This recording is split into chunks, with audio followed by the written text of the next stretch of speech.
नमस्कार, मैं हूं वंदना पांडे और आप देख रहे हैं के न्यूज इंडिया। देवभूमि के दंगल में आपका स्वागत है और बात करेंगे सियासत देंगे हरक छोड़, ईडी कर रही तोड़ मरोड़।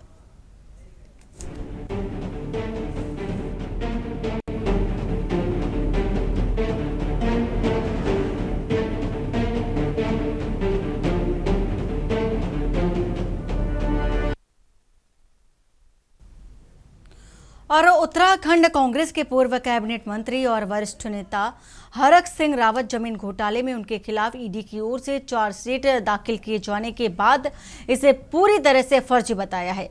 उन्होंने कहा है कि वह राजनीतिक षड्यंत्र का शिकार हुए हैं और केंद्रीय एजेंसी भी सरकार के इशारे पर काम कर रही है। हरक सिंह का दावा है कि जमीन से संबंधित उनके कागजात 100% सही हैं। हरक सिंह ने ईडी को चुनौती देते हुए कहा कि वह गलत साबित करके दिखाएं। यदि ऐसा हुआ तो वह राजनीति से संन्यास ले लेंगे। ऐसा नहीं हुआ तो वह षड्यंत्रकारियों के खिलाफ मुकदमा दर्ज करवाएंगे, जैसा उन्होंने जैनी प्रकरण में बरी होने के बाद किया था। और शनिवार को कांग्रेस मुख्यालय भवन में उन्होंने प्रेस कॉन्फ्रेंस कर पूरे मामले में अपना पक्ष भी रखा। उन्होंने कहा कि देहरादून के सहसपुर में उन्होंने वर्ष 2004 में सुशीला रानी नामक महिला से जमीन खरीदी थी और सुशीला के नाम से यह जमीन वर्ष 1962 से दर्ज है। ऐसे में जब यह मामला कोर्ट में पहुंचेगा तो ईडी के वकील के पास इस मामले को लेकर के कोई जवाब नहीं बन पाएगा, जबकि उनके पास जमीन से जुड़े सभी दस्तावेज हैं और वह खुश हैं कि ईडी ने उनके खिलाफ आरोप पत्र दाखिल कर दिया है। अब बात कोर्ट में पहुंच गई है। उन्होंने कहा कि उन्हें कोर्ट पर पूरा भरोसा है कि उन्हें न्याय मिलेगा। वहीं बीजेपी का कहना है कि हर गलत आदमी अपने आप को सही साबित करने की कोशिश करता है। आज इसी पर करेंगे चर्चा, देखें इससे पहले ये रिपोर्ट।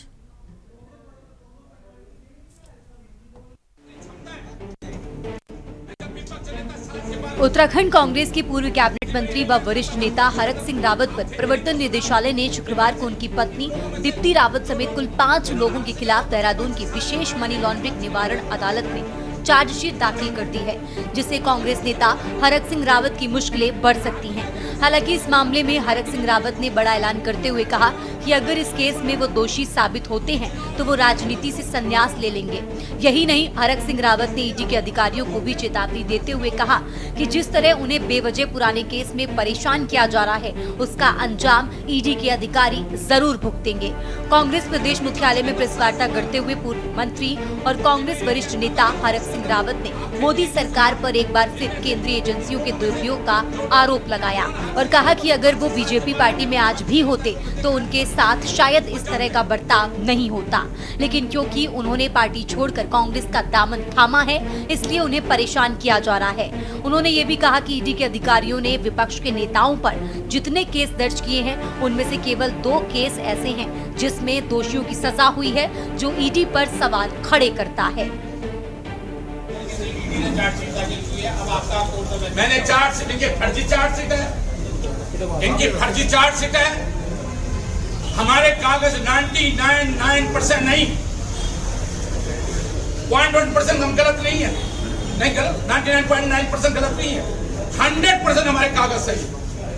और मैं एक सवाल आपके माध्यम से ईडी के अधिकारियों से, पूरे देश के लोगों से पूछना चाहता हूं,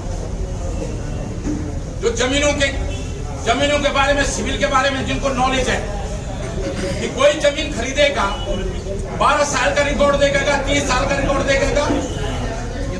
हमारे पास 50 साल का रिकॉर्ड है जिसमें ऐसे हमने जमीन खरीदी। दूसरा, हेरा फेरी तब होती कि हमने जमीन पहले खरीद, जमीन बाद में खरीदी होती।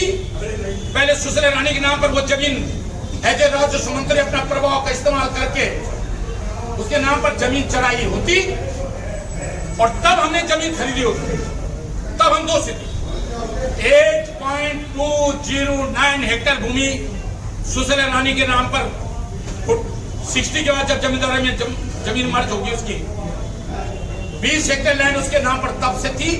बाद में कुछ जमीन जो बंजर रही वो बाद में 92 में मर्ज हुई और 92 से 8.209 हेक्टेयर भूमि उसके नाम पर दर्ज थी। जब 2002 में हमने रजिस्ट्री करी दाखिल पार्ट ऑफ ने, तब भी और 31 मार्च 2004 को भी आपको, मेरे पास भी रिकॉर्ड है, आप तहसील से रिकॉर्ड ले लो। बीजेपी का जो चेहरा है, उनका ये चेहरा है कि जितने भी बाकी दलों में जो भ्रष्टाचारी थे उनको अपने पाले में लाओ, उनका भ्रष्टाचार वो धो देते थे, जिसके लिए उनको वॉशिंग मशीन का नाम दिया गया है। लेकिन क्योंकि हरक सिंह रावत जी वहां पर कैबिनेट मंत्री थे और उसके बाद आज वो बीजेपी छोड़कर कांग्रेस में है, कहीं भी नहीं है, लेकिन चुनाव का माहौल आने वाला है और बीजेपी ने फिर से जो अपना सिगुफा, जो उनका जो ईडी, सीबीआई और बाकी जो है उनके पीछे लगा दिया है। ऐसी स्थिति में वास्तव में अगर वो ईमानदार हैं तो वो सही बात कह रहे हैं कि अगर मैं गलत मिला, ईडी को जो है छापे में मुझे गलत पाया गया तो मैं राजनीति से संन्यास ले लूंगा, और नहीं हुआ तो ईडी के अफसरों को मैं जो है सबक सिखाऊंगा। मैं समझता हूं ये बहुत अच्छी बात वो कह रहे हैं। वहीं इस मामले पर कांग्रेस के प्रदेश उपाध्यक्ष संगठन सूर्यकांत धस्माना ने बीजेपी पर जमकर निशाना साधा। उन्होंने कहा कि किसी व्यक्ति को इतना ज्यादा परेशान किया जाएगा तो वो क्या करेगा। बता दें कि हरक सिंह रावत की राजनीतिक शुरुआत बीजेपी पार्टी से हुई, इसके बाद वो कांग्रेस में शामिल हुए, जबकि बाद में उन्होंने फिर बीजेपी का दामन थामा था। लेकिन आज बीजेपी अपने मौलिक सिद्धांतों को भूल चुकी है, इसलिए उन्होंने बीजेपी को छोड़ दिया। उन्होंने कहा कि बीजेपी आज राजनीतिक प्रतिद्वंद्विता में केंद्रीय एजेंसियों की मदद ले रही है। वहीं बीजेपी का कहना है कि ईडी एक स्वतंत्र संस्था है, वो अपना काम कर रही है। हरक सिंह रावत का बीजेपी पर आरोप सरासर गलत है। बीजेपी का कहना है कि हर गलत आदमी अपने आप को सही साबित करता है। आप आवाज किसी की दबाने के लिए उसके खिलाफ झूठे मुकदमे कायम कर दो, आप झूठी जांच कर दो, झूठे चार्जशीट कर दो, तो आप भी क्या करेगा भाई। नारायण राणे के साथ आपने क्या किया, आपने हेमंत विश्व शर्मा के खिलाफ क्या किया, आपने देश में तमाम वो लोग जिनके खिलाफ ईडी, सीबीआई, इनकम टैक्स ने तमाम मुकदमे कायम किए, जांचें करी, छापे मारे। जैसे ही वो भारतीय जनता पार्टी की वॉशिंग मशीन में घुसे, मोदिया वॉशिंग पाउडर से ऐसे धुले कि सारे मुकदमे का साफ हो गए, और मुकदमे ही साफ नहीं हो गए, सारे मुकदमे विड्रॉ हो गए और उनको पदों पर, हेमंत विश्व शर्मा तो मुख्यमंत्री बन गए, नारायण राणे मंत्री बने हुए महाराष्ट्र में। ऐसे आपको दर्जनों उदाहरण मिल जाएंगे पूरे देश भर के अंदर। भाजपा में जाते ही सारे ID, ED, income tax, CBI सब खत्म और एकदम पाक साफ। और जैसे ही कोई भाजपा छोड़े, हरक सिंह रावत तो भाजपा में थे भाई, चुनाव से ठीक पहले वो कांग्रेस में आए, उससे पहले भी वो तमाम जमीनें जिनके बारे में सरकार बात कर रही है, ईडी बता रही है, वो जमीनें उनके नाम ही थी। जो है इन्फोर्समेंट डायरेक्टरेट या सीबीआई या अन्य जांच एजेंसियां, चाहे पुलिस हो और एंटी करप्शन ब्यूरो हो, वो कार्रवाई करते हैं तो स्वाभाविक जिसके खिलाफ कार्रवाई करता है वो तमाम तरह की दलीलें देता है। और उसी प्रकार आदरणीय हरक सिंह जी भी जो है वो अपनी जो है दलील रख रहे हैं। लेकिन ऐसा है कि अगर किसी पर आरोप लगे हैं तो उनकी जांच हो जाने देने में ही जो है सभी पक्षों का मैं समझता हूं कि उसमें भला होता है। और जिस पक्ष के खिलाफ जो है कभी भी जिस तरह की जो है शिकायत होती है या कि इस तरह के आरोप होते हैं, उनको तो 2 कदम आगे बढ़कर कहना चाहिए कि हाँ जांच कीजिए, और फिर जो है हाथ कंगन को आरसी क्या और पढ़े लिखों को फारसी क्या। अगर आप निर्दोष हैं तो वो तो साबित हो ही जाएंगे। कोई जबरन कोई किसी को जो है दोषी थोड़ा ही कोई एजेंसी जो है साबित कर सकती है। आपको बता दें कि करीब 100 बीघा इस जमीन के मामले की पहले भी 2 सरकारें जांच करा चुकी हैं।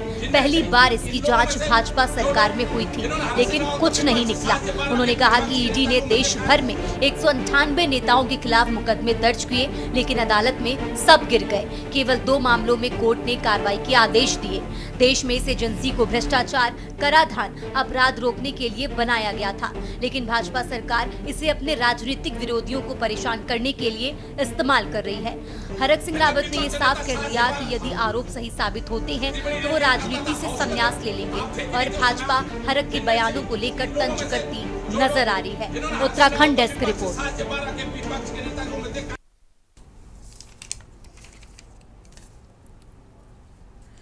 और हमारे साथ तमाम मेहमान भी जुड़ चुके हैं, परिचय करा देते हैं। कमलेश रमन प्रदेश प्रवक्ता बीजेपी से हमारे साथ जुड़ चुके हैं। साथी प्रमोद कपरवान प्रदेश प्रवक्ता कांग्रेस से हैं। शांति प्रसाद भट्ट केंद्रीय उपाध्यक्ष यूकेडी से हमारे साथ जुड़ चुके हैं। साथ ही साथ उत्तराखंड पूर्व सैनिक स्वाभिमान मोर्चा से भी पीसी थपलियार वरिष्ठ नेता यूएसएसएम से, और रत्नमणि डोभाल राजनीतिक विश्लेषक हमारे साथ जुड़ चुके हैं। आप सभी मेहमानों का बहुत बहुत स्वागत है सर। सबसे पहले कमलेश रमन जी, आपसे जिस तरह से देखा जा रहा है ईडी की जांच को लेकर के भी अब सवाल खड़े किए जा रहे हैं और हरक सिंह रावत को लेकर के जिस तरह से वो बता रहे हैं कि उन्होंने दावा किया है, उन्होंने साफ तौर पर ये भी कहा है कि अगर मैं गलत हूँ तो फिर अगर ऐसा साबित हो जाता है तो मैं राजनीति से इस्तीफा दे दूंगा, हमेशा के लिए छोड़ दूंगा। इतना बड़ा ऐलान उन्होंने कर दिया है। ये ऐलान तो कितनी बार हो चुका है, एक बार थोड़े ही हुआ है। अगर आप पिछला रिकॉर्ड उठा के देखेंगे तब भी उन्होंने ऐलान किया था कि अगर मैं यहाँ दोषी साबित हो गया तब मैं राजनीति छोड़ दूंगा, राजनीति से संन्यास ले लूंगा। तो ये तो एक कहावत हो गई है कि जब भी कुछ आरोप लगता है तो कि अगर मैं इसमें अगर दोषी पाया गया तो मैं इस्तीफा दे दूंगा। चलिए खैर, ये तो एक अपना उनका राजनीतिक स्टंट है, जो भी सारी चीजें हैं। पर जो भी चीजें हमारी कानून के दायरे में चल रही हैं या कोई एजेंसी अगर जांच कर रही है तो इसको अगर ये इस वे में देखने की कोशिश की जाएगी कि भाई राजनीतिक से प्रेरित होकर के शायद उनके ऊपर भ्रष्टाचार का आरोप लगा है। और जिनकी आप बात कर रहे हैं हरक सिंह रावत जी, ये तो विवादों में घिरे हुए वो व्यक्ति हैं, कोई आज से नहीं, जब से ये मुझे लगता है राजनीति में आए होंगे तब से इनका हर बार कोई ना कोई नया विवाद शुरू खड़ा हो जाता है और विवादों के घेरे में ये हमेशा रहते हैं और उस विवाद से बचने के लिए हमेशा कोई ना कोई ऐसी टिप्पणी करते हैं जिससे लोगों का ध्यान उनकी तरफ आकर्षित हो। और अगर आपने गलत काम नहीं किया, आपने कहीं पर कोई घोटाला नहीं किया, आपने कोई भ्रष्टाचार नहीं किया, तो कोई जबरदस्ती कोई भी एजेंसी हो कानून के दायरे में जो काम कर रही है, कोई किसी के ऊपर आरोप थोड़ी लगा देगी। हम यहाँ इतने सारे पैनलिस्ट बैठे हैं, आप भी सम्मिलित बैठे हैं, जब हम कुछ गलत करेंगे तभी हम पर कोई आरोप लगेगा। देखिए, चिंगारी हमेशा वहां उठती है, आग हमेशा वहां लगती है जहां कुछ ना कुछ नजर आता है, जहां धुआं होता है वहां कहीं ना कहीं कुछ तो नजर आता है। ऐसे ही थोड़े ही हो जाएगा कि किसी के ऊपर आरोप लगा दिया जाएगा।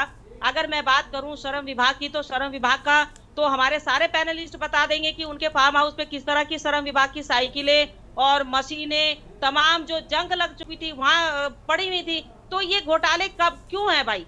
आपको घोटाले के लिए थोड़ी बनाया जाता है, और वो कोई भी हो।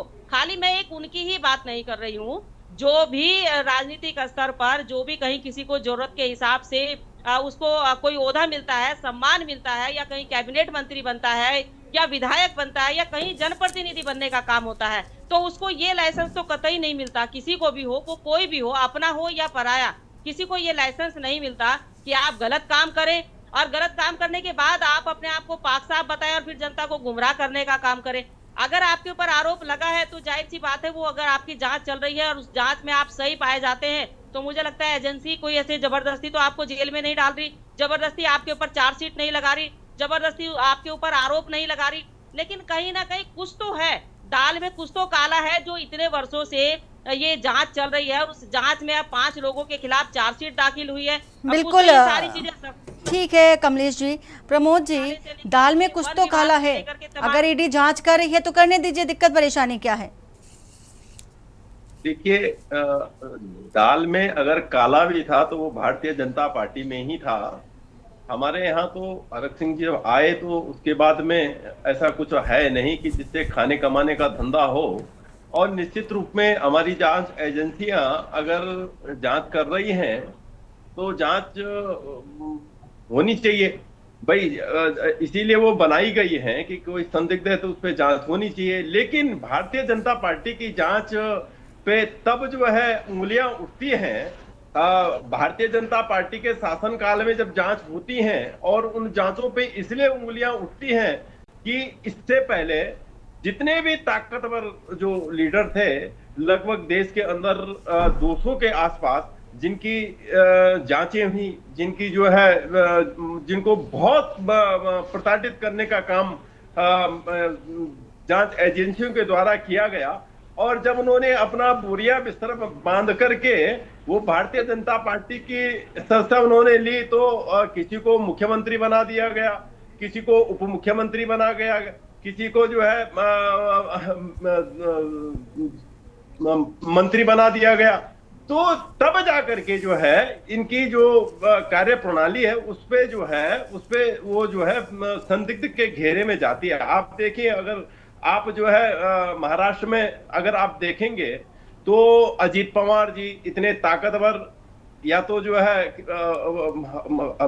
लाखों करोड़ रुपए के घोटाले के के साथ अंदर जा रहे थे या फिर पार्टी बना करके अब तो जो है मेरे ख्याल से 50-60 विधायकों के साथ में जो है उप मुख्यमंत्री हैं। ऐसे ही नीतीश राणे हैं, हिमंता बिस्वा जो है वो जो है एक बार में सबसे बड़े भ्रष्टाचारी थे, आज वो सबसे बड़े शिष्टाचारी हैं। आज वो जो है भारतीय जनता पार्टी के मुख्यमंत्री के रूप में काम कर रहे हैं। ऐसे ही जो है कल अभी 4 साल पहले तक हरक सिंह बहुत लोकप्रिय थे, भारतीय जनता पार्टी के बहुत सारे पदों पर रह करके कैबिनेट मिनिस्टर थे, लेकिन जैसे ही उन्होंने कांग्रेस में आने का काम किया वो महाभ्रष्टाचारी हो गए। तो मैं ये आपसे ये कहना चाहता हूं कि देखिए, निश्चित रूप में दाल में काला ही नहीं है बल्कि पूरी दाल काली है। और जितने भी ताकतवर लोग हैं जो अपने चुनाव जीतना जानते हैं, जिनका राजनीति में लंबा अनुभव है, तो उनको भारतीय जनता पार्टी अपने बस में करने के लिए, उनको जो है अपने पाले में लाने के लिए कहीं ना कहीं हथकंडे अपनाने का काम करती है। और उसी का हिस्सा जो है इस समय जो है माननीय हरक सिंह रावत जी बने हैं। तो ये भारतीय जनता पार्टी जब जो है कोई कार्रवाई करती है तो इसलिए वो शक के दायरे में आती है कि वो उनकी कार्रवाई सिर्फ और सिर्फ भारतीय जनता पार्टी ज्वाइन कराने के लिए होती है। कल अगर हरक सिंह जी जो है भारतीय जनता पार्टी ज्वाइन करा दें तो उनसे बड़ा ईमानदार कोई होगा नहीं, उनसे बड़ा कोई जो है ताकतवर होगा नहीं।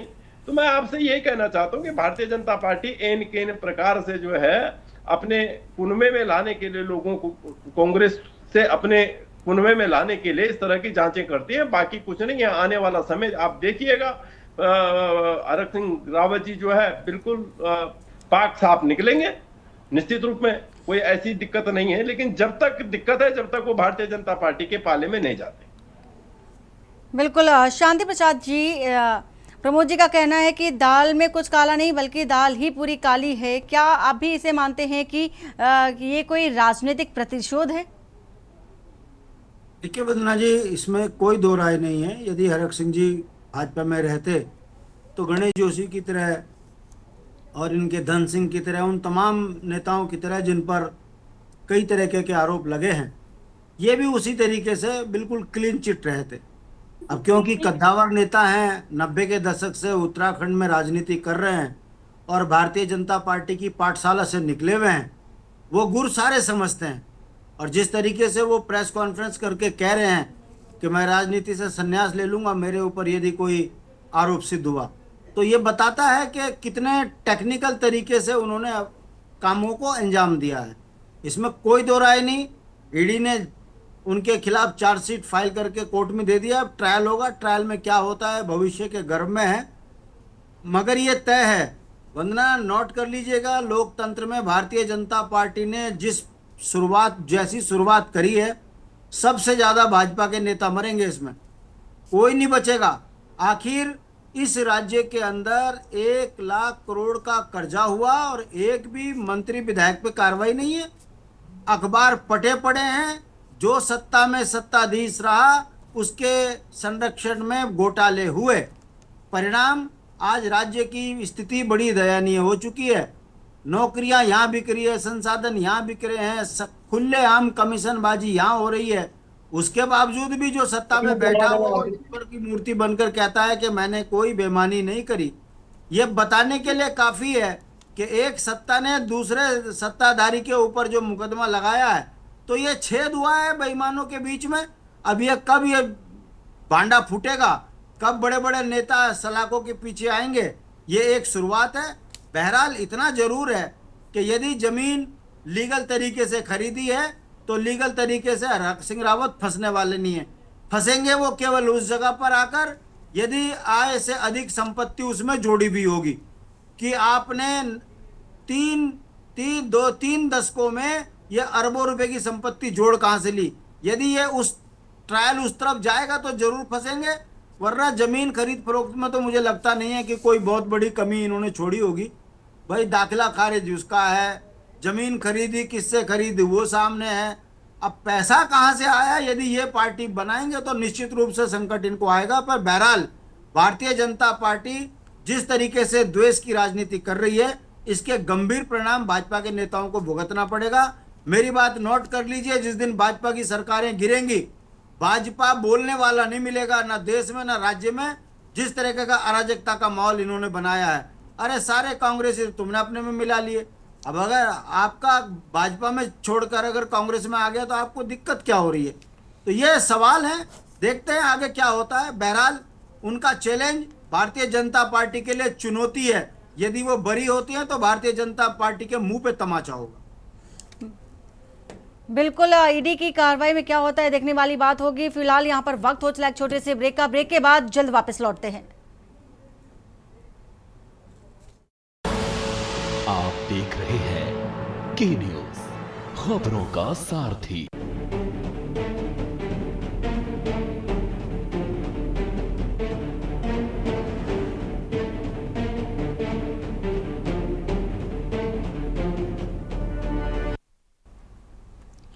और जमीन घोटाले को लेकर के आज देवभूमि के दंगल में हम बात कर रहे हैं। हरक सिंह रावत पर ईडी की कार्रवाई देखी जा रही है। हमारे साथ तमाम मेहमान भी जुड़े हुए हैं। सीधा पीसी थपलियाल का रुख करते हैं। पीसी जी, जिस तरह से ये बड़ी कार्रवाई देखी जा रही, बड़े दावे भी देखे जा रहे हैं। हरक सिंह रावत की ओर से साफ तौर पर कहना है कि अगर दोषी पाया गया तो हम राजनीति से संन्यास ले लेंगे, लेकिन ऐसा नहीं हुआ तो हम कार्रवाई की भी मांग करेंगे। लेकिन सबसे बड़ा सवाल यही होता है कि हरक सिंह रावत के पास इतनी बड़ी जमीन के लिए पैसा कहां से आया?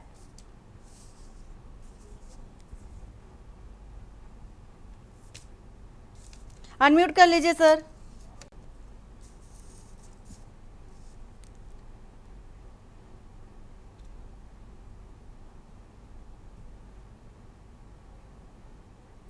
जो हरक सिंह जी हैं, हेलो मैडम, सुनाई दे रहा है? जी सर, आवाज आ रही है आपकी। सुनाई दे रहा है, बोलिए बोलिए। मैंने कहा छात्र राजनीति से बहुत पुराने नेता हैं और इन्होंने, अगर इनके ऊपर कोई पीएचडी करे तो पीएचडी भी कर सकता है। ये राजनीति के सबसे बड़े खिलाड़ी हैं।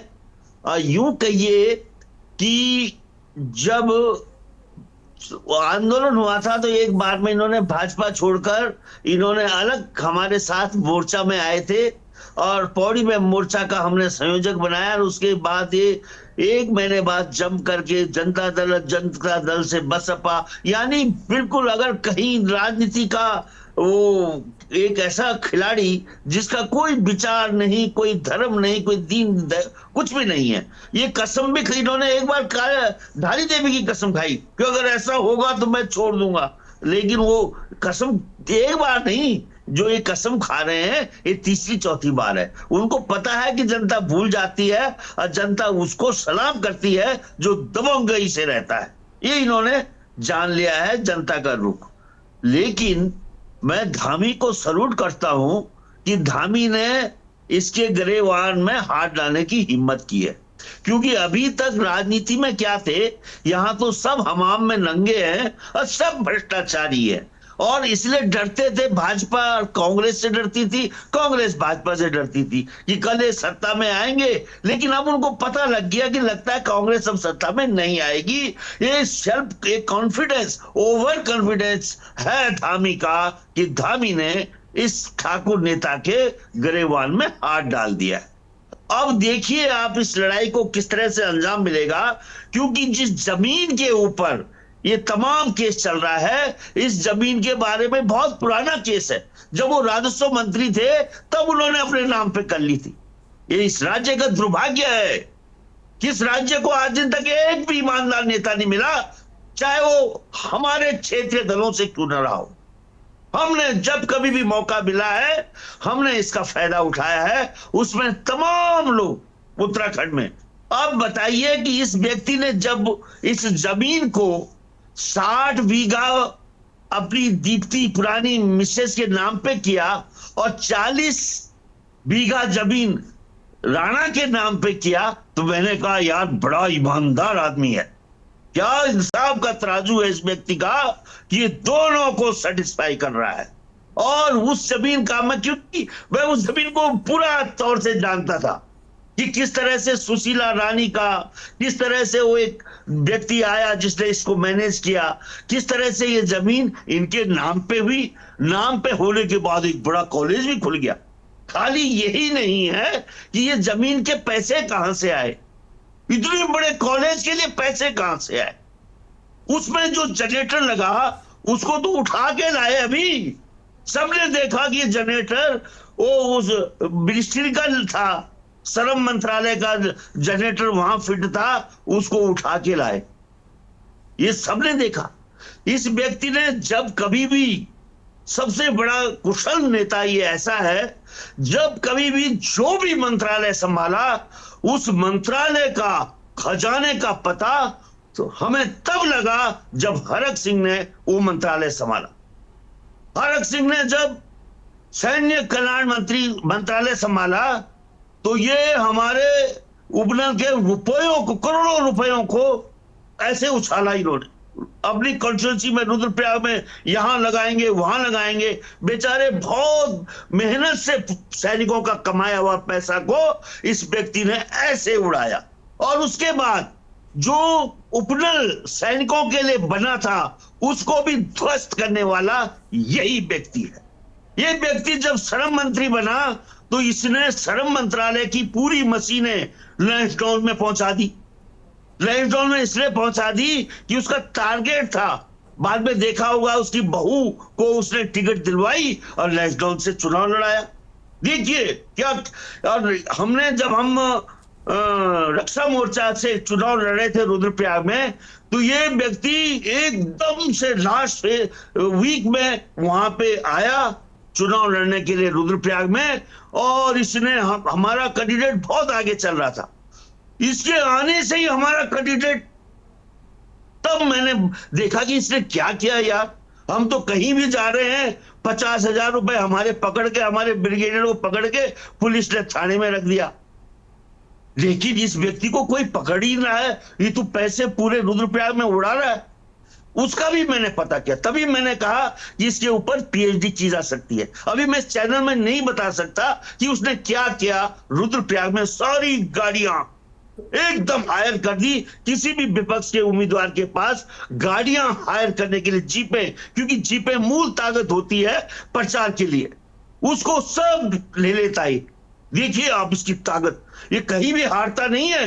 ये रुद्रप्रयाग में भी जीता, लैंसडाउन में भी, जहां जाता है वही जीतता है। अब ये जो केस है, इस केस में जिस दबंगई के साथ ये बोल रहा है, आई सैल्यूट हिम, बिकॉज यहां पे है बहुत बड़ी प्रॉब्लम है, ये छोटी प्रॉब्लम नहीं है। और इस प्रॉब्लम को भारतीय जनता पार्टी, जो केवल दुश्मनों को जो गले से पकड़ती है, वो पार्टी, क्योंकि अपने लोग नहीं दिखाई देते इसको भ्रष्टाचारी, इसलिए हम दुखी हैं।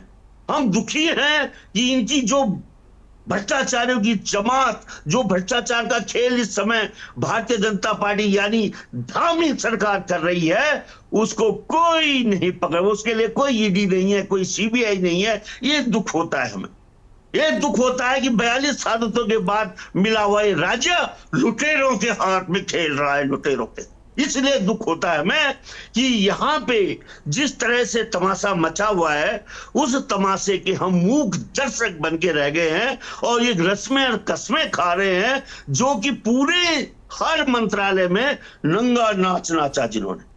ठीक है सर, बड़ा नंगा नाच नाचा मैडम। ठीक है सर, ये गंभीर आरोप भी लगाए जा रहे हैं भारतीय जनता पार्टी पर भी और कांग्रेस पर भी लगाए जा रहे हैं वरिष्ठ नेता की ओर से। सीधे से रत्नमणि डोभाल जी, आप चूंकि एक वरिष्ठ सर हैं और राजनीतिक विश्लेषक भी हैं, आप अच्छे से विस्तृत तरीके से भी बता सकते हैं, क्या आपको भी लग रहा है सर कि ये पूरा राजनीतिक स्टंट चल रहा है, क्योंकि आने वाले समय में चुनाव भी सामने है?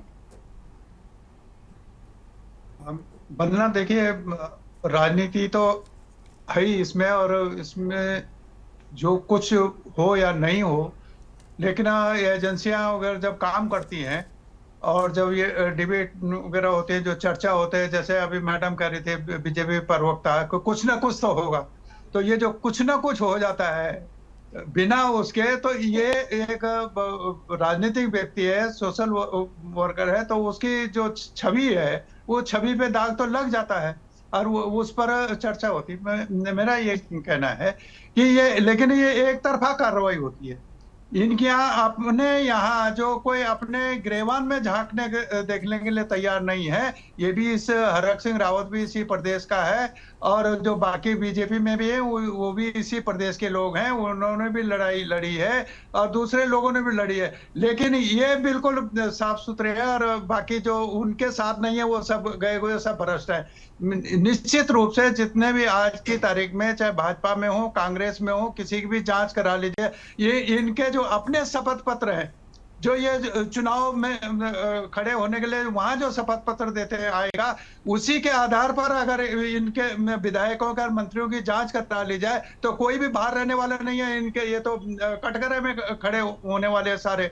कहां से इनके पास इतनी आय अर्जित हो जाती है ये 5 साल में, और 5 साल में कुछ होती है और उसके बाद इतना बढ़ जाती है। अभी जो हरक सिंह रावत मैं ये समझता हूँ राजनीतिक रूप से उसको इसलिए उसको घेरा जा रहा है कि उत्तराखंड में खास तौर से गढ़वाल में कांग्रेस के पास इस समय हरक सिंह रावत और गणेश गोदियाल 2 बड़े लीडर हैं और एक ठाकुर है और एक ब्राह्मण है। तो ये 27 के विधानसभा की तरफ भी ये नजर जा रही है और इस तरह से घेराबंदी हो जाए। मुझे मालूम है जब गणेश गोदियाल के यहाँ शादी था उसके तो ईडी से इन्होंने एजेंसी लगा के राशन वो जो निमंत्रण पत्र थे उनकी तक गिनती करा दी थी। मुंबई तक गणेश गोदियाल के वहाँ जांच के लिए चले गए थे लेकिन वो मिला कुछ नहीं। लेकिन परेशानी तो होती है, हुई उनको भी हुई। और अब ये हरक सिंह रावत को कोई दूध का धुला नहीं है इसमें, और ये घुन की तरह से ये राजनीतिक जो लोग हैं इस प्रदेश को खाए जा रहे हैं और इसके खिलाफ जो आवाज ने अब आप बताइए कोई सामान्य सी बात है, मैं उस पर नहीं जा रहा हूँ कि भाई आपका यही जो सांसद है वो पार्लियामेंट में कह रहा है कि आपने इतना ये खनन घोटाला हो रहा है, वहाँ इतने लोग मार रहे हैं। आपका विधायक चक्रो उधर कह रहा है कि इधर खनन हो रहा है, वो तो उसी पार्टी के विधायक हैं, भाजपा के ही लोग हैं, वो आरोप लगा रहे हैं। तो ये जो आरोप लग रहे हैं तो इन पर कोई सीबीआई नहीं है, कोई सीडी नहीं है, ना इंटेलिजेंस है जो आपके हाथ में है मुख्यमंत्री के। ईडी तो आपके हाथ में नहीं है, वो तो केंद्र के हाथ में, वहां से वो एजेंसी चलेगी। लेकिन ये तो आपके हाथ में है, इस पर कोई जांच नहीं हो रही है। तो इसलिए लगता है कि एक तरफा मोहरा आप बना रहे हैं कि विक्टिमाइज जो करने वाली बात है राजनीतिक रूप में, अपने लिए पूरा मैदान आप बनाना चाह रहे हैं खाली कि कोई प्रतिद्वंदी रहे ही नहीं मैदान में। तो ये संभव भी नहीं है। लोकतंत्र अभी तो आपने किया नहीं है, वो संविधान बदला नहीं है, कोशिश उसकी की जा रही है, अभी तो लोकतंत्र है। अभी क्या देखिए ना, भ्रष्टाचार, इससे बड़ा नंगा भ्रष्टाचार क्या हो रहा है अभी पंचायत के चुनावों में। आप किस तरह से चुनाव आयोग है, ये भ्रष्टाचार नहीं है, आप लोकतंत्र का भ्रष्टाचार कर रहे हैं कि एन कैन परकेन आपको उसमें बैठना है। कोई आप किसी नियम को नहीं मान रहे हैं, आज नियम बदल रहे हैं, कल बदल रहे हैं, परसों तीसरा आ रहा है, कोर्ट भी कह रहा है, ये कह रहा है, आप उसकी नहीं मान रहे हैं। ये गंभीर सवाल है। हम लोग सब इस प्रदेश के लोग हैं, सबने इसमें संघर्ष किया इस प्रदेश को बनाने में, उसके आंदोलन में। तो ये जो राजनीति आ गई है, जो लोगों के सपने थे, जो शहादतें लोगों ने दी गई है, वो जो मातृ शक्ति, उसकी कोई गिनती नहीं है। कहाँ मातृ शक्ति, कोई उसको पूछ नहीं रहा है। सारे निर्णय आप उन पर थोपे जा रहे हैं, लगे जा रहे हैं। और इसलिए ये भ्रष्टाचार की जो यहाँ गंगा में पानी कम हो गया है, जो ये जगह जगह पानी रोक रहे हैं, डैम बन रहे हैं, गंगा में पानी कम हो गया, भ्रष्टाचार की गंगा उससे ज्यादा बहने लगी है। इसके खिलाफ लड़ाई की बात होनी चाहिए। खाली हरक सिंह का सवाल नहीं है, भ्रष्टाचार का सवाल है। ये जो आय के स्रोत इनके बढ़ रहे हैं, इस पर हमला होने की जरूरत है कि ये जनता का पैसा है, गाड़ी कमाई का पैसा है, बिल्कुल सर, ये आय कहाँ से इतनी आ रही है और जनता का पैसा पानी की तरह क्यों बहाया जा रहा है, गंभीर सवाल है। कमलेश जी, जिसमें एक तरफा ही कार्रवाई क्यों होती है, ईडी की कार्रवाई जैसे देखा जाता है और आरोप भी लगाया जा रहा है, आप ही की सरकार पर आरोप है ये कि एक तरफा ही कार्रवाई। नहीं, किसने कहा कि एक तरफा कार्रवाई हो रही है? मैम आप भी सुन रही हैं। अगर कहीं पर अगर भ्रष्टाचार निकल रहा है, कहीं पता लग रहा है किसी भी विभाग में, बड़ी मछली से लेके छोटी मछली तक, छोटे से बड़े कर्मचारी तक और अधिकारी तक, जिस तरीके से धामी सरकार ने भ्रष्टाचार के ऊपर प्रहार करने का काम किया, जिस तरीके से उन्होंने गलत कृत्य करने वाले लोगों के खिलाफ कानूनी कार्रवाइयां करने का काम किया, ये पहली बार हुआ होगा इतिहास में। ये पहली बार हुआ कि भ्रष्टाचार के खिलाफ सरकार खुद खड़ी है, भ्रष्टाचार के खिलाफ, अपने अधिकारियों के खिलाफ, अपने कर्मचारियों के खिलाफ, अपने लोगों के खिलाफ कार्रवाई कर रही है। ये पहली बार हुआ। और ये किसने कहा कि हम कोई पार्टी अगर हम ज्वाइन करें, अगर हम कोई पार्टी, एक मिनट चिंतामणि जी, एक सेकंड चिंतामणि जी, ये किसने कहा कि हम कोई दल बदल लेते हैं? ये किसने कहा कि हम अगर पार्टी बदल लेते हैं तो हमारे पाप कम हो जाएंगे? जो आपने पाप किए हैं, जो आपके खिलाफ कार्रवाई चल रही है, जो कानूनी प्रक्रिया चल रही है, उससे आप कैसे बच सकते हैं? और उस प्रक्रिया से बचने के लिए आपको जांच का सहयोग तो करना ही पड़ेगा। कमलेश जी, एक सवाल आपसे, जनता का सवाल आपसे, एक सवाल आपसे जनता की ओर से कि ये आरोप आप पर लगते हैं, सरकार पर ये सवाल उठता है जनता की ओर से भी, विपक्ष की ओर से भी, कि हमेशा जो कार्रवाई होती है वो ईडी की विपक्ष पर ही क्यों होती है, खुद के सत्ताधारी दलों के जनप्रतिनिधि नेता किसी पर क्यों नहीं होती? उनसे ये जांच क्यों नहीं कराई जाती कि इतना पैसा कहां से आया और कहां पर इन्वेस्ट किया जा रहा है? उनसे सवाल जवाब क्यों नहीं? और यही पूछ रहे हैं राजनीतिक विश्लेषक आपसे। चाहे सत्ताधारी हो या विपक्ष हो या कोई भी व्यक्ति हो, जो गलत करता है वो सरकार की निगाह में कहीं ना कहीं दोषी है, वो कानून की निगाह में कहीं ना कहीं दोषी है, उसके खिलाफ कार्रवाइयां होती हैं। ऐसा तो नहीं है कि खाली आरोप लगाएंगे और आरोप लगाकर ये कहेंगे कि वो फलाना मंत्री तो जो है दोषी साबित हो गया या भ्रष्टाचारी हो गया। आरोप के साथ साथ आप कोई प्रूफ तो देंगे किसी को, आप आरोप के साथ एजेंसियों को आप अपने प्रूफ एविडेंस भी तो देंगे। भाई आप मुझे एक बात बताइए, जिनके ऊपर आरोप लग रहा है, जो रो रो कर घड़ियाली आंसू बहा रहे हैं और ये कह रहे हैं मैं निर्दोष हूँ, क्या कोई चोर ये कहता है कि मैंने चोरी करी है? क्या कोई भ्रष्टाचारी ये कहता है मैंने भ्रष्टाचार किया है? क्या कोई शोषण करता ये कहता है कभी भी कि मैंने शोषण किया है किसी का? मुझे तो यही सवाल तो आप पर भी लागू होता है, सेम वही सवाल तो आप पर भी लागू होता है। बिल्कुल होता है, ये कानून सबके ऊपर लागू होता है। आरोप लगाना और सबूत देना, फिर एजेंसियों को आप सबूत दें। अगर आपको लग रहा है कि किसी के खिलाफ कार्रवाई होनी चाहिए तो आप एजेंसियों को सबूत दें और कानून अपना काम करता है। ठीक है, राजनीतिक विश्लेषक हमारे साथ कुछ कहना चाह रहे हैं, सर आप अपनी बात पूरी करें। होता है, कानूनी प्रक्रिया सबके लिए बराबर होती है। आप वन घोटाला करेंगे, आप श्रम घोटाला करेंगे, आप कारबोर्ड रेंज में घोटाला करेंगे, आप उपनल घोटाला करेंगे, आप जमीन घोटाला करेंगे, भाई कहाँ से आ रही है इतनी संपत्ति नेताओं के पास? क्या अगर ये जांच हो रही है तो ये गुनाह हो रहा है? नहीं, कार्रवाई अच्छी है, ठीक है, यही तो चाहते हैं कि ऐसी कार्रवाई होनी चाहिए, लेकिन सिर्फ एक तरफा ही कार्रवाई क्यों? कार्रवाई तो निष्पक्ष होनी चाहिए। धामी जी के नेतृत्व में भ्रष्टाचारियों को जेल डाला गया, बता देंगे हमारे सारे पैनलिस्ट भी। क्या अधिकारी जिसके ऊपर आरोप लगा रहे हैं, चाहे वो बड़े अधिकारी हो, छोटे अधिकारी हो, सबको कानूनी प्रक्रिया से गुजरना पड़ रहा है। तो ये पहली बार हुआ है कि किसी की सरकार में अगर हमारे विधायक ने कहा कि यहाँ गलत तरीके से खनन हो रहा है तो उसके खिलाफ जांच हो रही है। अगर किसी ने कहा कि हरिद्वार में कुछ गलत हो रहा है तो उसके खिलाफ जांच हो रही है। तमाम सारे जो गलत कृत्य करने वाले लोग हैं वो जेल की सलाखों के पीछे हैं, उनके खिलाफ निष्कासन की कार्रवाई हुई है। तो मुझे लगता है कि आज अगर उत्तराखंड के अंदर ये सरकार काम कर रही है तो इस पे कहीं ना कहीं इस तरह का आरोप लगाना कि हम तो जी है एक तरफा कार्रवाई कर रहे हैं, एक तरफा कार्रवाई नहीं है। चाहे अपना हो पराया हो, जो शोषण करता भी है वो भी अगर भारतीय जनता पार्टी का कहीं नाम आया है उन नेताओं का तो वो जेल की सलाखों के पीछे है, उनको बचाया नहीं गया, उनको जेल में भेजा गया। ठीक है मैम, राजनीतिक विश्लेषक हमारे कुछ कहना चाह रहे हैं, सर आप अपनी बात पूरी करें। नहीं मैं वंदना, मैं सिर्फ मैडम से यही कहना चाह रहा हूँ, ठीक है जो वो कह रहे हैं हम उससे ये नहीं है कि वो ठीक नहीं कर रहे हैं, उसके विरोध में नहीं है, वो भ्रष्टाचार की बात हो रही है। लेकिन ये एक तरफा नहीं, आपके तो मंत्री गणेश जोशी के खिलाफ मैं नाम लेके बता रहा हूँ, वो तो न्यायालय ने कहा है कि मुकदमा की हाँ बिल्कुल, देखिए जो कानून के दायरे में है चिंतामणि जी, जो कानून के दायरे में प्रक्रिया है वो कानून करेगा, कानून को कोई नहीं रोकता।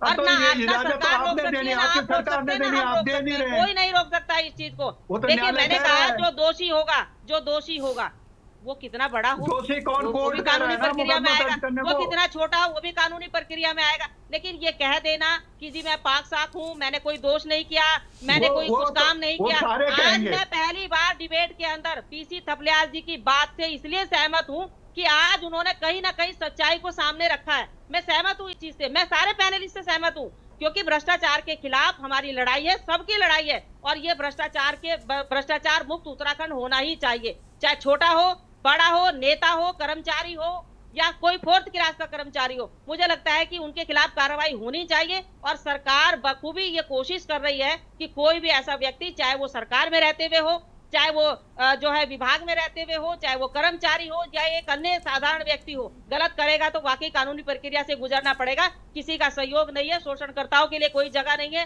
कोई स्थान नहीं है, और भ्रष्टाचारियों के लिए तो कतई स्थान नहीं है। वो ऐसा नहीं है कि वो अगर हमारी पार्टी में आएंगे तो वो पाक साफ हो गए और वो वॉशिंग मशीन में धुल गए, जिस तरीके से कह रहे हैं। वॉशिंग मशीन नहीं है भाजपा के पास, भाजपा के पास है काम करने की वो कला कि जो लोग गलत हैं, चाहे वो अपने हो या पराये हो, उनके खिलाफ कानूनी कार्रवाई करना, उनको निष्कासित करना, चाहे वो संगठन के हों और चाहे वो सरकार का हिस्सा हो। तो मुझे लगता है कि ठीक है मैम, जो कदम उठाया है प्रमोद जी, कार्रवाई हो रही तो दिक्कत क्या, परेशानी क्या? निष्पक्ष जांच भी होगी ईडी के जरिए, जो दूध का दूध पानी का पानी भी हो जाएगा, तो समस्या क्या है आपको? नहीं, हमें कोई दिक्कत नहीं है, भ्रष्टाचारी बिल्कुल अंदर होना चाहिए। लेकिन यदि अगर उच्च न्यायालय कह रहा है कि मंत्री जो सैनिक कल्याण मंत्री हैं उनके खिलाफ की भाई उनके खिलाफ आरोप इन पे मुकदमा दायर हो, तो क्या ये सिर्फ हरक सिंह जी पे? अच्छा, फिर मैं आपसे कहना चाहता हूं कि जब हरक सिंह जी श्रम मंत्रालय के अंदर उन्होंने घोटाला, ये भारतीय जनता पार्टी कहती है, वन मंत्रालय के अंतर्गत वो कहते हैं कि घोटाला हुआ, तो उस घोटाले में तो बराबर के हकदार जो है वो तत्कालीन सीएम भी रहे होंगे, मुख्यमंत्री भी रहे होंगे। तो आखिर एक आप जो है बॉस को छोड़ देंगे और चेले को पकड़ लेंगे, तो आप मुख्यमंत्री और जो वन मंत्री है दोनों पर कार्रवाई करें ना, ये दोनों पे कार्रवाई करें। या फिर आप ये बताएं कि क्या कहते हैं, जो उत्तराखंड में इस समय वर्तमान में जो मंत्री हैं, जो विभिन्न, एक नहीं हजारों जिन पे आरोप है, और आरोपी नहीं है, जिनको सत्ताधारी लोग भी जानते हैं कि भाई जो है वो जो है उनका भ्रष्टाचार जो है किस हद तक है, क्या आप उनकी जांच कब कराएंगे? अरे आप चिंटू मिंटू पिंटू को, दो चार को, किसी चौकी इंचार्ज को सस्पेंड कर देंगे, किसी पटवारी को सस्पेंड कर देंगे, किसी तहसीलदार को सस्पेंड कर देंगे और अपनी पीठ अपने आप थपथपाने लग जाएंगे। तब बोले ना आप पकड़िए एक मंत्री को और करिए अंदर, उस मुख्यमंत्री को पकड़ो ना आप, जिसके राज्य में जो है निरंकुश हो रखे थे हरक सिंह, जब जो है भ्रष्टाचार रहे थे, तो फाइल पे तो आखिर मुख्यमंत्री जी के भी साइन हो रहे होंगे ना, तो आप उनको भी बेनकाब करिए ना। एक व्यक्ति के करने से थोड़े हो जाएगा। हम ये नहीं कह रहे हैं कि भाई ठीक है दूध का दूध पानी का पानी होगा, 200 लोगों पे पहले भी मुकदमे दर्ज हुए, एक दो को छोड़ दिया जाए तो सारे बरी हो गए।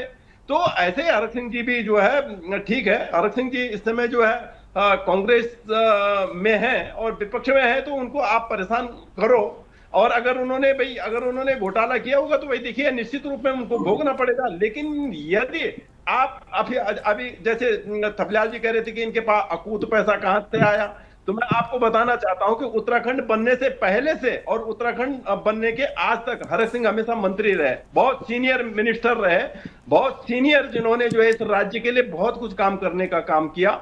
तो निश्चित रूप में जो कल दायित्वधारी बन रहा है, जो मंडल का अध्यक्ष बन रहा है, वो जो है पहले दिन जो है साइकिल में, दूसरे दिन स्कूटी में, तीसरे दिन वो फॉर्च्यूनर में चले जा रहा है। तो आखिर वो तो कई बार के मिनिस्टर हैं और उनके कॉलेज हैं, उनके पास पेट्रोल पंप है, उन्होंने प्रदेश के लिए जोड़ा हो ना जोड़ा हो, लेकिन अपने लिए तो जोड़ा ही है, उनके पास इनकम के बहुत सारे साधन है। तो मैं आपसे ये कहना चाहता हूं कि पैनल पे बैठ करके अगर हम छोटी बात करें कि भाई उसके पास पैसा कहां, देखिए यहाँ मैं हरक सिंह की बात नहीं कर रहा हूं, मैं ये कह रहा हूं कि कौन सा नेता ऐसा है, भारतीय जनता पार्टी हो चाहे कांग्रेस हो, मैं अपनी पार्टी के लिए भी कह रहा हूं कि जो कौन सा नेता ऐसा है जिसके पास अकूत संपत्ति नहीं है। आप और हम लड़ रहे हैं छोटी 100-200 गज की जमीन में बैठ करके, क्योंकि आपको और हमें सत्ता मिली नहीं, ताकत मिली नहीं। क्या अगर देखा जाए तो जो 42 शहादतें उत्तराखंड राज्य प्राप्त करने के लिए हुई थी, वो इसलिए थोड़ी हुई थी। तो जब हम पार्टी से हट करके भी अगर हम कभी देखें तो निश्चित रूप में ये जो कार्रवाई हरक सिंह जी पे है, ये निश्चित रूप में एक तरफा कार्रवाई है, परेशान करने की वजह से कार्रवाई है। चूंकि 2027 का चुनाव भी है और वो चुनाव में भी दिख रहा है। अब चूंकि पार्टी के पास में भारतीय जनता पार्टी ने कोई ऐसा विशेष काम किया नहीं जिससे कि वो ये बोल सके कि भाई जो है हमने ये काम ये किया। बड़ी बात आज है जो प्रमोद जी, ये बड़ी बात है कि आपने भी ये माना स्वीकारा कि चाहे वो कांग्रेस की सरकार हो, बीजेपी की सरकार हो, दोनों में इतना पैसा कहाँ से आया, दोनों में जांच होनी चाहिए। ये बहुत बड़ी बात आपने स्वीकारी है। और सवाल यही है कि जब आपको भी पता है कि ये पैसा यहाँ से आ रहा है तो वहां पर अंकुश क्यों नहीं लगाया जाता? फिर वहां पर इतनी बढ़ोतरी क्यों की जाती है? मनमाना रवैया क्यों अपनाया जा रहा है? अंकुश कौन लगाएगा? तफलीलाल जी थोड़ी लगाएंगे, कमलेश सर, उत्तराखंड में कांग्रेस और भाजपा की सरकारें रही और दोनों ही सरकारें एक दूसरे पर इसी बात को लेकर के आक्षेप पटाक्षेप कर रही हैं और कबूल भी कर रही है, स्वीकार भी रही है कि सबसे बड़ी बात और विडंबना तो इस बात की स्वीकार भी रही है कि हमारे यहाँ पे इतनी जमीनें हैं और ऐसे ऐसे पैसा आया। भ्रष्टाचार में लिप्त है तो अंकुश कौन लगाएगा? सर, वही बात मैं कह रही हूँ कि सरकारें दोनों रही हैं और दोनों ही सरकारें एक दूसरे पर पटाक्षेप कर रही हैं, लेकिन अंकुश लगाने की बात कोई नहीं कर रहा है, जनता की बात कोई नहीं कर रहा है। जनता का पैसा पानी की तरह बहाया जा रहा है। राजनीतिक विश्लेषक कुछ कहना चाह रहे हैं, सबसे पहले सुन लेते हैं सर, सुन लेते हैं सर, बात पूरी कीजिए। कौन से वो दोबारा पार्षद चुन गया पूरा? ठीक है प्रमोद जी आएंगे, राजनीतिक विश्लेषक सर हमारे साथ जुड़े हैं। सर, आप अपनी बात पूरी करिए। वंदना, मैं सिर्फ ये जो भाजपा के प्रवक्ता हैं, एक तरफा नहीं है प्रमोद जी को थोड़ा कि भारतीय जनता पार्टी के राज में इकाई स्तर पर जो है भ्रष्टाचार हुआ है। ठीक है सर, सुन लेते हैं, जरा सुन लेते हैं सर, हमारे साथ राजनीतिक विश्लेषक में, उनको भी सुन लेते हैं। में जो जिसको जरा सा समय मिला उसने उसको खूब लूटने का काम किया, प्रदेश को लूटने का काम किया, प्रदेश को बर्बाद होने ठीक है सर, आपने बता दिया है अपने कुछ शब्दों में सारी बातें, पूरी पिक्चर क्लियर कर दी है। हमने कर दिया, लेकिन ये प्रदेश के लोग ये पूछना चाहते हैं कि सैनिक कल्याण होगी। ठीक है सर, राजनीतिक विश्लेषक हमारे साथ रत्नमणि जी जुड़े हैं, उनसे भी वो कुछ कहना चाह रहे हैं, सुन लेते हैं। सर आप अपनी बात पूरी करें। बीजेपी कमलेश जी, उनसे ये पूछना चाह रहा हूँ सिर्फ एक सेकंड में कि इस धामी जी के खिलाफ तो विधानसभा में एक विधायक ने आरोप लगाया कि सरकार को गिराने के लिए 500 करोड़ रुपए को खर्च कर रहा है, उसकी जांच क्यों नहीं हुई अभी तक? मुख्यमंत्री ने उसको नकारा क्यों नहीं? अरे आज भारत सिंह का चर्चा है, उसके खिलाफ कार्रवाई क्यों नहीं हुई? कोई चर्चा क्यों नहीं हुई उसकी? चिंतामणि जी, आरोप लगाना और सिद्ध करना दोनों में बहुत फर्क है। और आरोप लगकर दाखिल हुई है जिनके खिलाफ आज हम यहाँ पर जो है डिबेट कर रहे हैं, और जिस दिन इस बात पर चर्चा होगी तो आपको पता भी चल जाएगा कि क्यों नहीं हुई और किस लिए नहीं हुई। क्योंकि आरोप लगा के और भाग जाना, मैदान छोड़ना, मुझे लगता है ऐसे आरोपियों से थोड़ा हमें बच के रहना पड़ेगा। सबूत के साथ आरोप लगाए, सबूत के साथ आरोप लगाए, कानून का दरवाजा खुला है, कोर्ट का दरवाजा खुला है, कुछ भी हो सकता है, कोई दिक्कत नहीं है। कोर्ट सबके लिए खुला है, कोर्ट के दरवाजे सबके लिए खुले हैं। चिंतामणि जी, नहीं, उसके खिलाफ कार्रवाई क्यों नहीं हुई? फिर जाकर वो झूठ बोल रहा है तो कोई चीज तो साफ हो ना। ये तो सरकार में तो धामी नहीं है, उन पर उनके सरकार पे आरोप लगाया कि इसको गिराने का षड्यंत्र हो रहा है, तो वो कौन है षड्यंत्रकारी जो हाउस में बोल रहे हैं? नहीं, हो सकता है रतनमणि जी की जांच चल रही हो सकता है आपके सामने खुलासा आ जाए कुछ समय बाद, हो सकता है सारी चीजें चल रही हो, क्योंकि जांच तो जांच है ना। अगर किसी की वाणी से, जुबान से निकलता है किसी जनप्रतिनिधि के खिलाफ, तो मुझे लगता है कि वो दूर तक पहुंचती है बात, तो जांच तो जरूर होती है। और भ्रष्टाचार के खिलाफ ये ऐसा अगर डंडा चल रहा है तो मुझे लगता है कि इसमें किसी को भी परेशानी नहीं, इसमें तो ठीक है मैम। शांति प्रसाद भट्ट जी हमारे साथ जुड़े हैं, बहुत देर से हम उनके पास नहीं पहुंच पाए हैं। शांति प्रसाद जी, 2004 का ये मामला है, जमीन खरीदी गई थी और तब वैध पाई गई थी, सारे डॉक्यूमेंट्स भी वैध पाए गए थे, और इसके बाद 2004 के बाद कांग्रेस की सरकार, बीजेपी की सरकार रही, अब फिर से तब तक वैधता रही, लेकिन फिर से बीजेपी की सरकार है, अब इस पर फिर से जांच बैठ गई। यही तो बात है वंदना, कि जब ये राजस्व मंत्री थे तब ये जमीन खरीद फरोख्त हुई थी, तब से लेकर आज तक लगभग 20-22 साल हो गए। अब इस पर कार्रवाई की बात कर रहे हैं तो ये साफ दिखता है कि द्वेषपूर्ण कार्रवाई है। अपराध हुआ होगा, सजा भुगतेंगे। आय से अधिक संपत्ति का मामला बनेगा तो निश्चित रूप से उसकी उनको सजा मिलेगी। मगर सवाल यह है कि जिन 25 सालों में पहली बार किसी मंत्री को ऊपर कार्रवाई हो रही है, और ये शुरुआत है, ये किला ढहेगा सारे फंसेंगे, एक एक करके सबके नंबर आएंगे, बचेगा कोई नहीं। बस ये हो रहा था कि कांग्रेस भाजपा को नहीं छेड़ती थी, भाजपा कांग्रेस को नहीं छेड़ती थी, मगर लूट में इस कदर झगड़े आपस में हुए, वो व्यक्तिगत हो गए, और व्यक्तिगत होने के बाद आज ये स्थितियां हो गई कि मंत्री को प्रेस कॉन्फ्रेंस करके रोना पड़ रहा है, कहना पड़ रहा है कि मैं पाक साफ हूं। ऐसे ही कल भाजपा वाले भी कहेंगे कि हम कसम राम की खाते हम सारे ईमानदार थे, मगर धीरे धीरे सब अपने कर्मों की सजा भुगतेंगे। ये बड़ी बात है कि ये बड़ी बात कही जा रही है कि पहले दोनों ही पार्टियां एक दूसरे में सामंजस्य से बैठा लेती थी, लेकिन अब मामला जब सामने आ चुका है तो प्रेस कॉन्फ्रेंस के जरिए अपनी अपनी जो निष्पक्षता है वो जाहिर कर रहे हैं, सत्यता जाहिर कर रहे हैं कि हम दोषी नहीं हैं और हमारे ऊपर ये आरोप लगाया जा रहा है। अब तमाम मेहमानों का बहुत बहुत शुक्रिया हमारे साथ जुड़ने के लिए। फिलहाल जो खबर है, हरक सिंह रावत पर फिर से ईडी की कार्रवाई शुरू हो चुकी है, जिसको लेकर के राजनीति में भी गहमागहमी और गर्मजोशी, चूंकि मामला ये चर्चा का विषय बन चुका है। और अब देखना ये होगा कि ईडी की कार्रवाई किस ओर जाती है।